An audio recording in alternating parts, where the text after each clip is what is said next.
সাকিব মাশরাফির অবস্থা দেখে এবার রাজনীতির ইচ্ছা মিটে গেছে শহীদ আফ্রিদির। একই রুমে তামিম ইকবাল, শহীদ আফ্রিদি, মোহাম্মদ নবী ও শাহিন আফ্রিদির আড্ডা। স্বাভাবিকভাবেই সে আড্ডায় নানা বিষয় নিয়ে আলোচনা হয়েছে।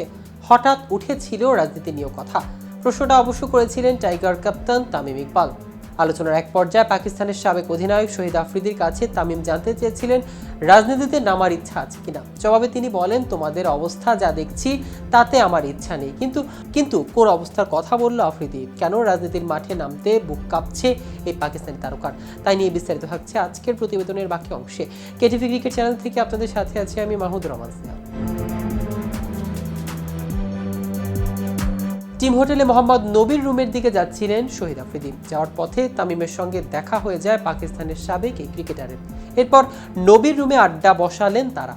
সে আড্ডার পরে যোগ দেন শাহিন আফ্রিদিও। চলমান বিপিএল চিটাগাং কিংসের মেন্টর হিসেবে কাজ করছেন শহীদ আফ্রিদি। আফগানিস্তানে নবীর, পাকিস্তানে শাহিন আফ্রিদি ও তামিম ইকবাল বিপিএলে একই দলের হয়ে খেলছেন। সেই সুবাদেই তাদের আড্ডা দেওয়ার একটা সুযোগ হয়েছিল। সে আড্ডার ভিডিওটি পোস্ট করা হয়েছে শহীদ আফ্রিদি ইউটিউব চ্যানেলে। টিম হোটেলের আড্ডায় ভিডিওতে দেখা যায় প্রথম কথাবার্তা ছিল ক্রিকেট নিয়ে। প্রথমবার ঢাকা প্রিমিয়ার খেলার স্মৃতিচারণ করতে দেখা যায় আফ্রিদিকে। এক পর্যায়ে দেখা যায় তামিমকে উদ্দেশ্য করে বলছেন, 1997-98 সালে প্রথমবার ঢাকায় এসেছিলাম যখন তোমাদের লিগ চলতো। বাংলাদেশের লিস্টে এর ক্রিকেটের একটা সময় গ্যালারিরা দর্শক ছিল, সেটা নবীকে মনে করিয়ে দেন আফ্রিদি। তামিম যখন বলেন, আপনি যখন খেলেছেন তখন তো দর্শক ছিল না, তারা যখন খেলেছে তখন গ্যালারি ভর্তি দর্শক ছিল। তামিম ইকবালের অবসরের প্রসঙ্গ কথা উঠেছিল। নিজের অবসরের প্রসঙ্গে আনুষ্ঠানিকতা এখনও কিছুটা জানানি তামিম ইকবাল। তবে আফ্রিদিকে তিনি জানিয়েছেন দেশের হয়ে আর খেলবেন না। পরে নবীর অবসর প্রসঙ্গ নিয়ে কথা উঠে। 40 বছর বয়সী এই আফগান ক্রিকেটার আর কত ওয়ানডে খেলবেন এমন প্রশ্নে নবী জানান, চ্যাম্পিয়ন্স ট্রফি খেলে ওয়ানডে ছাড়বেন। 2023 সালে সেপ্টেম্বরে সর্বশেষ আন্তর্জাতিক ওয়ানডে ম্যাচে খেলেছিলেন তামিম ইকবাল। মিরপুর শেরেবাংলা স্টেডিয়ামে নিউজিল্যান্ডের বিপক্ষে 3 ম্যাচ সিরিজের প্রথম দুটিতে খেলেছেন এই বাঁহাতি ওপেনার।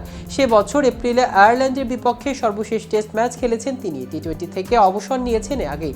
তার আগে এই ফরম্যাটে সর্বশেষ ম্যাচটি খেলেছেন 2020 সালের জিম্বাবুয়ের বিপক্ষে।